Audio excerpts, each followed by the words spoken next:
नमस्कार, स्वागत है आप सभी का। आप देख रहे हैं हमारा खास कार्यक्रम हेलो डॉक्टर। मैं हूं आपके साथ जया मिश्रा। इस खास कार्यक्रम में आज हमारे साथ रायपुर से जुड़े हैं नेत्र रोग विशेषज्ञ डॉक्टर अभिषेक मेहरा, जो कि आंख से जुड़ी हुई परेशानियों के बारे में आपको जानकारी देंगे। आप भी कार्यक्रम के दौरान फोन कॉल कर सकते हैं और आप भी अपना सवाल पूछ सकते हैं। डॉक्टर, आपका बहुत स्वागत है न्यूज़ 24 मध्य प्रदेश छत्तीसगढ़ पर। नमस्कार जया जी। नमस्कार।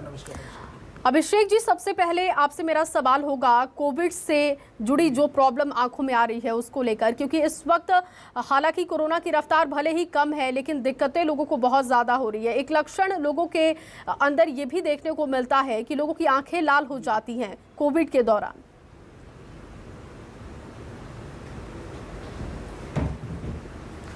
जी देखिए, कोविड की जो ये दूसरी लहर आई थी ये तो बहुत ही ज़्यादा ख़तरनाक थी और यही मेरी सबसे विनती है कि तीसरी लहर ना आए, इसके लिए वैक्सीनेशन ज़्यादा से ज़्यादा करवाएं और सोशल डिस्टेंसिंग का पालन करें और मास्क का पालन करें। अभी रहा सवाल कोविड के बाद आँख में लक्षण, ये विभिन्न प्रकार के लक्षण आ रहे हैं। आँखों में लालीपन तो एक ही है जो कि ये मौसम में अमूमन होता ही है, जिसको हम एलर्जिक कंजंक्टिवाइटिस बोलते हैं। साथ में आंखों के पीछे का पर्दा, जिसको हम रेटिना बोलते हैं जी, उसमें आंखों की नस का फट जाना, जिसे ब्रांच रेटिनल वीनस अक्लूजन या BRA branch retinal arterial occlusions type के भी मतलब केसेस आ रहे हैं हमारे पास। एवं विभिन्न प्रकार के मरीज आ रहे हैं कोविड के बाद खासकर। तो या फिर आंखों में यदि अगर कोई पुरानी बीमारी रही हो, जैसे हर्पीस सिम्प्लेक्स, या आँखों में एक तरीके का वायरल इन्फेक्शन होता है जिसे हम हर्पीस बोलते हैं, तो ये हर्पीस के लक्षण कोरोना के बाद ये वापस से फिर से आ रहे हैं लोगों की आंखों में, जिनको बहुत साल पहले हर्पीस के लक्षण दिखे होंगे। तो ये सब विभिन्न प्रकार की बीमारियां आ रही हैं। तो इसीलिए मेरा यही बोलना है कि यदि आपको कोरोना हुआ है, यदि आप कोरोना से ग्रसित थे, तो पोस्ट कोविड OPD या फिर पोस्ट कोविड जब आप अपना चेकअप कराने जाते हैं किसी भी डॉक्टर के पास जी, तो एक बार आँखों का पूर्णतः चेकअप कराएं। आँखों की नज़र की जांच, आँखों के पर्दे की जांच, आँखों की प्रेशर की जांच एवं विभिन्न प्रकार की जांच आप करवाएं। जी डॉक्टर अभिषेक, जैसे कि कई लोगों को पहले से हार्ट की बीमारी है या फिर उनको कोई और दिक्कतें हैं स्वास्थ्य संबंधित, तो उनके लिए कोरोना बहुत ज़्यादा खतरनाक है। इस तरीके के केसेस हमने देखे हैं। क्या जिन लोगों को आंखों से जुड़ी हुई समस्या है उनके लिए कोरोना काफ़ी खतरनाक साबित हुआ? इस तरीके के केसेस आपके सामने आए हों? हाँ जी, मेरे पास काफ़ी सारे ऐसे भी केसेस आए हैं। म्यूकरमाइकोसिस के भी केसेस आए, ब्लैक फंगस के भी केसेस आए जी, जो कि थोड़े से खतरनाक थे। एवं जिनको डायबिटिक रेटिनोपैथी थी, पॉसिबली मैं ये बोलूँगा कि अगर वो कोविड के लिए किसी हॉस्पिटल में एडमिटेड रहे तो कोविड प्रोटोकॉल के दौरान दी गई मिथाइल प्रेडनिसोलोन या फिर स्टेरॉइड के कारण, बहुत सी स्टेरॉइड्स के भी कारण कई बार ब्लड शुगर लेवल काफ़ी ज़्यादा इंक्रीज़ हो जाता है। तो ये इंक्रीज़ होने के कारण उनके पर्दों में काफ़ी सारी खराबियां आई, पर्दों में सूजन आया, जिसको हम क्लिनिकली सिग्निफिकेंट मैकुलर एडिमा बोलते हैं क्लिनिकल टर्म्स में। तो ऐसे भी काफ़ी सारे मरीज आए जिनको, जैसे डायबिटिक रेटिनोपैथी को यदि हम ग्रेड करते हैं तो माइल्ड, मॉडरेट, सीवियर और प्रोलिफरेटिव डायबिटिक रेटिनोपैथी बोलते हैं। तो जो माइल्ड वाले केसेस थे वो मॉडरेट या सीवियर पे पहुंच गए, सीवियर वाले केसेस और ज़्यादा सीवियर हो गए। तो ये तरीके की काफ़ी सारे पेशेंट्स आए हैं सामने। लेकिन कोविड प्रोटोकॉल के अनुसार ही जिनका ट्रीटमेंट हुआ, चूँकि स्टेरॉइड एक बहुत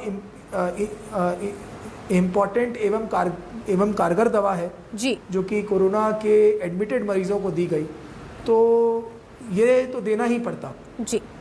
ये तो कोविड से जुड़ी हुई कुछ जानकारियां मैंने जो आपसे पूछी हैं, लेकिन अब जनरल लोगों को जो दिक्कतें होती हैं उसको लेकर मैं सवाल करूंगी। लोगों में एक आंख फड़कने की कई बार दिक्कत, जिसे लोग दिक्कत मान लेते हैं, जो कि मुझे नहीं लगता कि वो बहुत बड़ी समस्या है। और कथित तौर पर लोग इसके बहुत अलग अलग तरीके के मायने निकालते हैं कि अगर बाईं आंख फड़की तो फिर ऐसा हो सकता है, दाईं आंख फड़की तो आपके साथ बुरा हो सकता है। तमाम तरीके की जो वो सोच सकते हैं, इस तरीके की भावनाएं हम देखते हैं लोगों में। मैं आपसे समझना चाहूँगी कि किसी व्यक्ति की अगर आंख फड़कती है तो उसके मायने क्या हैं? क्या ये कोई दिक्कत वाली बात होती है क्या? देखिए, आँख फड़कना एक नॉर्मल सी चीज़ है जी। कि बाईं आँख फड़के या दाहिनी आँख फड़के, राइट फड़के, लेफ्ट फड़के, इसको बेसिकली आँखों की समस्या भी कहा जा सकता है। दूसरा, ये बॉडी में इलेक्ट्रोलाइट इम्बैलेंस की वजह से भी होती है जी। यदि आपके बॉडी में इलेक्ट्रोलाइट इम्बैलेंस हो, या जो लोग पानी कम पीते हैं या जो न्यूट्रिटिव थोड़ा कम खाते हैं, तो उन लोगों में भी ये वाली समस्याएं देखी गई हैं। और आँख फड़कने के लिए कई बार एलर्जिक भी एक कारण होता है, जिसके लिए आपको नज़दीकी नेत्र विशेषज्ञ के पास जाके अपनी आँखों की जांच करवानी चाहिए। और कोई भी भ्रांतियाँ मत पालिए कि अगर बाईं आँख फड़क रही है तो मेरे पास पैसा आ जाएगा, या फिर दाहिनी आँख फड़क रही है तो मेरा पैसा चला जाएगा। तो ये सिर्फ भ्रांतियाँ हैं। मैं तो ये बोलूँगा कि अपनी पूर्णतः रूप से अपनी आँख की जांच करवाइए एवं निकटतम नेत्र रोग विशेषज्ञ से जाके मिलिए। जी, एक कॉलर इस वक्त डॉक्टर साहब हमारे साथ मौजूद हैं कार्यक्रम में इंदौर से। आप अपना नाम बताइए और सवाल कीजिए डॉक्टर साहब से। जी जी। हेलो जी, आप अपना नाम बताइए और सवाल कीजिए। सुनीता बेन। हेलो, हाँ जी, नमस्कार। हेलो जी, आपकी आवाज़ आ रही है, आप अपना सवाल कीजिए डॉक्टर साहब से। हाँ जी जी जी, नमस्कार नमस्कार, बताइए। सुनीता बेन से बोल रही हूँ मैं। अरे हेलो जी जी। हेलो हेलो हेलो, हाँ जी जी जी, आप बोलिए, मैं सुन पा रहा हूँ, बोलिए। हाँ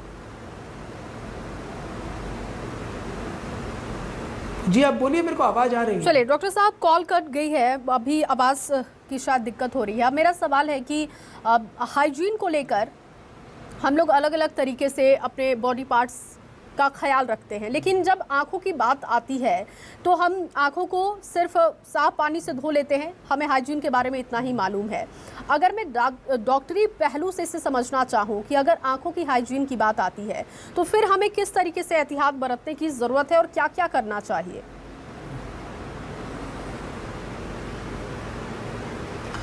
देखिए, आँखों की हाइजीन नॉर्मली टीयर्स से ही होती है। जी। जो आंसू निकलते हैं, जो टीयर्स रहते हैं, उसके बहुत सारे पार्ट्स होते हैं। एक टीयर ड्रॉपलेट के बहुत सारे पार्ट्स होते हैं। तो ये नॉर्मल हाइजीन का यही मतलब मेंटेनेंस रखते हैं। आँखों को साफ़ पानी जब मैं बोलता हूँ तो मैं ये बोलना चाहूँगा कि बहते हुए पानी से, नल के बहते हुए पानी से धोइए, एवं आँखों में कोई भी किसी भी प्रकार की ड्रॉप मत डालिए। मतलब अपने अनुसार या किसी के कहे अनुसार या फिर पड़ोसी के कहे अनुसार जी। कोई भी आँख में ड्रॉप मत डालिए। यदि आपको प्रॉब्लम हो रही है, आँखों में जलन है, गड़न है, चुभन है, या आँखों से कम दिखाई दे रहा है, तो एक नज़दीकी नेत्र चिकित्सक से जाके आप संपर्क करिए, और वो इस बारे में बेहतर बता पाएंगे कि आपको ये प्रॉब्लम है तो क्यों है। क्योंकि ऐसे बहुत सारे लोग आते हैं कि आँख में जलन है तो वो डॉक्टर के पास नहीं जाते हैं, वो किसी आस पड़ोस के व्यक्ति से की सलाह से कोई ड्रॉप ले लेते हैं, फिर कई बार आस पड़ोस के लोगों की ड्रॉप ले लेते हैं। तो ये बहुत डेंजरस चीज़ है कि किसी की यूज़ ड्रॉप को यूज़ करना, ये बहुत ज़्यादा डेंजरस है। मैं तो यही बोलूँगा कि अपनी आँखों की जांच समय समय पर कराते रहें, ये ज़्यादा बेहतर रहेगा। जी डॉक्टर अभिषेक, मौसम के हिसाब से भी इन्फेक्शन के चांसेस होते हैं आँखों में, और इन्फेक्शन वर्ड से इस वक्त लोग काफ़ी डरते हैं क्योंकि कोविड में हम देख रहे हैं कि आंखों में इन्फेक्शन होना, कोविड के बाद ब्लैक फंगस का खतरा बढ़ जाना। तो मैं आपसे समझना चाहूँगी कि किसी भी इन्फेक्शन को, आंखों में अगर कोई इन्फेक्शन है, कैसे कोई नॉर्मल इंसान पहचान करे और कब उसे डॉक्टर से मिलने की ज़रूरत होती है?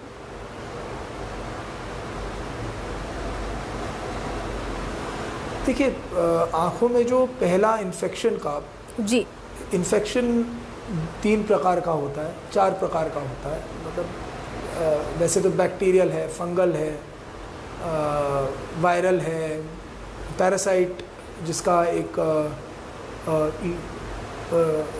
ईटियोलॉजी है, ये भी है।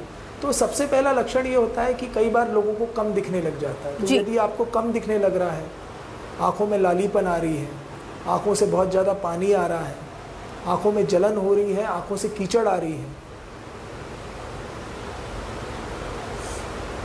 आँखों में देखने में कमी हो रही है, आँखों से धुंधला दिखाई दे रहा है, धूप की लाइट सहन नहीं हो पा रही है, आँखों में तेज़ दर्द हो रहा है या हल्का दर्द हो रहा है, तो इस सारी कंडीशंस में आपको नज़दीकी नेत्र रोग विशेषज्ञ से मिलना चाहिए।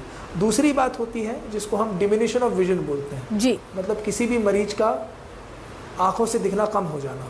अभी इसमें मैं दो चीज़ बताना चाहूँगा जो कि बहुत बहुत महत्वपूर्ण है, इसको बहुत ही सरल तरीके से बताऊँगा जी। एक होता है धीरे धीरे आँखों का दिखना कम हो जाना, मतलब over a period of 10 days, over a period of 15 days, 20 days, 1 month. और एक होता है sudden diminution of vision. Sudden मतलब मेरे को अभी दिख रहा था और दूसरे मिनट मेरे को दिखना ही कम हो गया, मतलब कि बिल्कुल कम हो गया या बंद हो गया। तो ये जो कंडीशन है सडन डिमिनिशन ऑफ विजन वाली, इसमें तो आप तुरंत किसी नेत्र रोग विशेषज्ञ के पास जाएं जी, because sudden diminution of vision, एकदम से नज़र का ना दिखना, ये कई बार बहुत घातक रहता है। इसमें रेटिनल डिटैचमेंट भी हो सकता है जिसको आँखों के पर्दे का गिरना बोलते हैं। इसमें बहुत सारी और भी चीज़ें हो सकती हैं, सेंट्रल रेटिनल आर्टरी ऑक्लूजन्स भी हो सकते हैं। तो ये थोड़ा बहुत ज़्यादा खतरनाक है। धीरे धीरे दिखना एक अलग चीज़ है, धीरे धीरे कम होना दिखना ये एक अलग चीज़ है, और सडन डिमिनिशन ऑफ विजन, एकदम से कम हो जाना जी, ये एक अलग चीज़ है। ये दोनों में भी आपको डॉक्टर के पास जाना चाहिए। लेकिन नॉर्मल रूप में अगर सडन डिमिनिशन ऑफ विजन हो, मुझे तुरंत दिखना बंद हो गया, तो आपको तुरंत किसी नज़दीकी नेत्र रोग विशेषज्ञ के पास विदिन 2 आवर्स, विदिन 1 आवर में तो बोलूँगा आपको जरूर जाके दिखाना चाहिए। जी डॉक्टर साहब, आज अगर हम आज के समय में देखें तो हर दूसरा से तीसरा व्यक्ति या तो चश्मा पहनता है या लेंस यूज़ करता है, विज़न की प्रॉब्लम है। तो इसके लिए क्या कारक है, वजह क्या है कि इतने ज़्यादा मात्रा में लोग आंखों की परेशानी से जूझने लगे हैं?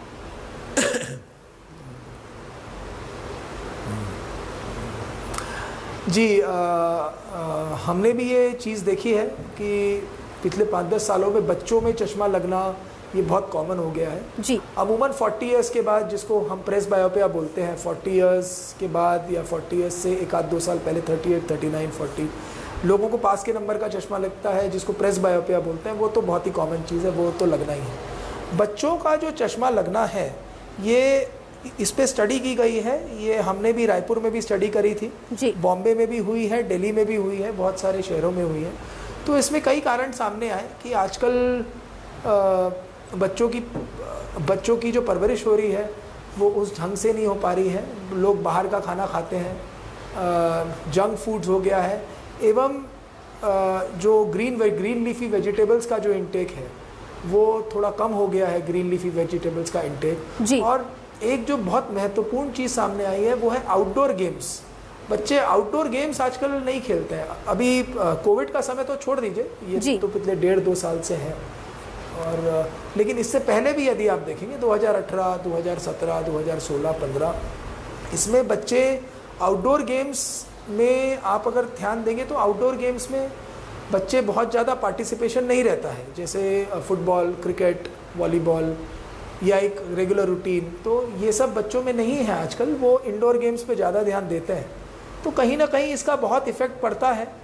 और नॉट टू से सो बट आजकल ऑनलाइन क्लासेस हो रही हैं, अब वो मतलब उसके लिए कुछ किया नहीं जा सकता है, there is no way out to it. But बहुत ज़्यादा स्क्रीन टाइम बच्चों का होना ये भी थोड़ा घातक है आँखों के लिए। जी डॉक्टर साहब बने रहिए आप हमारे साथ। अब इसी से जुड़ा मैं आपसे अगला सवाल करूंगी। का नंबर बढ़ जाता है या किसी बच्चे को चश्मा लग जाता है, इंडोर गेम की बात मैं करूं तो इस वक्त कम है, हालांकि कोविड को छोड़ दे तो भी। लेकिन जब कोविड के वक्त में बदलाव हमने देखा तो बच्चे मोबाइल पर ही अब खेलते भी हैं, पढ़ाई भी करते हैं। तो ऐसे समय में बच्चों के लिए भी बड़ा मुश्किल है कि गैजेट से उनको हम दूर रखें। तो इसके लिए क्या तरीका होना चाहिए? जी देखिए, बच्चों को गैजेट से दूर रखवाना थोड़ा सा डिफ़िकल्ट काम तो है, मतलब सारे पेरेंट्स के लिए डिफ़िकल्ट होगा जी। लेकिन मैं ये बोलना चाहूँगा कि बच्चों को थोड़ा सा मतलब समझाने से या थोड़ा सा कुछ और कहीं उनका ध्यान डाइवर्ट करने से ये शायद पॉसिबल हो पाए। दूसरा मैं ये बोलना चाहूँगा कि बच्चों के लिए नहीं, अमूमन वो लोग भी जो कंप्यूटर पे काम करते हैं या बहुत ज़्यादा देर तक काम करते हैं, तो उनके लिए 20-20-20 का रूल है। 20 मिनट काम करने के बाद किसी 20 सेकंड का ब्रेक लेके किसी 20 फीट दूर की चीज़ को देखिए जी। इसको हम रूल ऑफ 20-20-20 बोलते हैं। मतलब यदि आपका स्क्रीन टाइम 20 मिनट्स का हो गया है तो आप 20 सेकंड का ब्रेक ले सकते हैं और एक 20 फीट दूर की चीज़ को, 20 फीट नहीं तो 10 फीट दूर की चीज़ को देख सकते हैं। मतलब इसका कहने का मतलब है कि 20 सेकंड स्क्रीन टाइम के बाद you need a break of 20 seconds. जी डॉक्टर साहब, अगर किसी का नंबर, आंखों का पावर बढ़ गया है, नंबर बढ़ गया है, तो क्या सामान्य तरीके से दृष्टि वापस आती है क्या? ये बहुत सारे लोगों का सवाल होता है जो चश्मा पहनते हैं। वो ये जानना चाहते हैं कि क्या एक बार नंबर बढ़ने के बाद, चश्मा लगने के बाद, क्या ऐसी कोई स्थिति है जब वो सामान्य दृष्टि से देख पाएं चीज़ों को?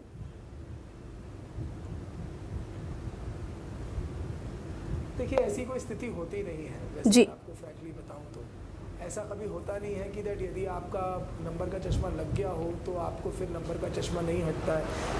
या तो आपकी लेजर सर्जरी हुई है या फिर कोई और सर्जरी हुई है या फिर कोई कॉस्मेटिक ICL सर्जरी हुई है जी, जिसके कारण आपको नंबर का चश्मा नहीं लगता है। लेकिन ऐसी कोई गोली, कोई आयुर्वेदिक दवा या कोई योगाभ्यास ऐसा कुछ नहीं है जिससे आपकी नंबर का चश्मा मतलब आपको उतर जाए या फिर आपको नंबर ना लगे। ऐसी कोई स्थिति होती नहीं है जी। एक बार यदि आपको नंबर चश्मा आ गया है तो वो आ गया है, मतलब वो फिर आपको पहनना है। और नंबर चश्मा पहनना कोई ये एक भ्रांति है कि लोग समझते हैं कि मेरे को नंबर चश्मा मैं पहन रहा हूँ तो मेरी आँख कमज़ोर हो गई, लेकिन ऐसा कुछ नहीं है। इसको हम इस नज़रिए से देखते हैं कि आपकी, हाँ, नंबर चश्मा पहनने के बाद यदि आपकी विजन 6/6 20/20 ना हो तो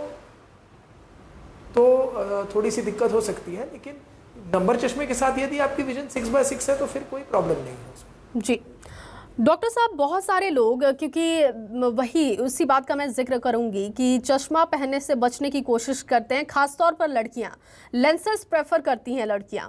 तो ऐसे में अगर कोई 8-9 घंटे लेंस पहन रहा है तो फिर किन किन बातों को ख्याल रखना चाहिए, और लेंस पहनने से क्या संक्रमण का खतरा ज़्यादा बढ़ जाता है आँखों में?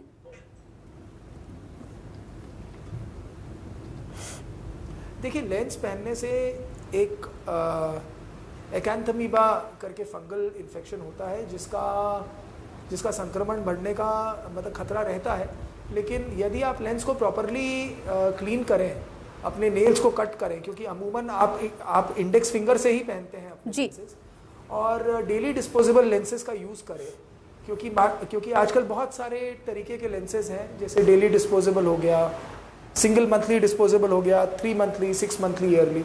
तो मैं तो यही बोलूँगा कि यदि डेली डिस्पोजेबल पहने तो वो ज़्यादा बेटर रहता है, क्योंकि डेली डिस्पोजेबल में आपको रोज़ नए लेंसेज मिलते हैं जी। और यदि आप उसको प्रॉपरली पहन रहे हैं और उसका एक प्रॉपर बेस कर्व निकला हुआ है, बेस कर्व होता है एक लेंस का, और वो प्रॉपरली मतलब कैलकुलेटेड नंबर है, तो आपको कोई प्रॉब्लम होनी चाहिए, कोई प्रॉब्लम आपको नहीं होनी चाहिए।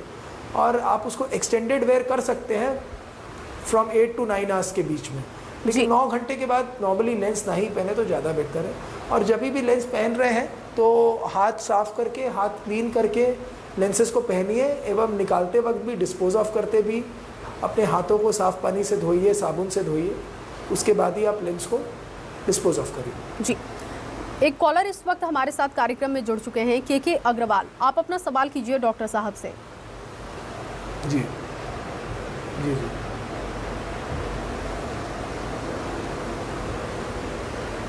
जी जी जी जी नमस्कार के अग्रवाल जी।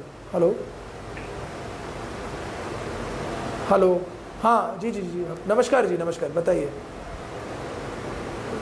सर आंख में प्रॉब्लम थी सर, ये नहीं दिखाए तो वहाँ बोले कि भाई कोई इलाज नहीं,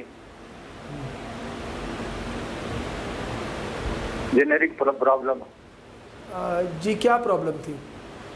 ये अखबार पढ़ते नहीं बनता है जेनेटिक और प्रॉब्लम थी। 15-20 फुट की दूर की चीजें दिखाई नहीं देती।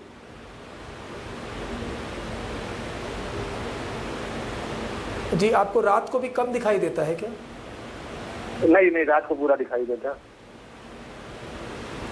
रायपुर में दिखाए थे, रायपुर पूरा चेक किए। आपको क्या नहीं में 5 दिन जहाँ पर आप चेक 5 दिन चेक किए, उसके बाद बोले कि कोई इलाज नहीं है,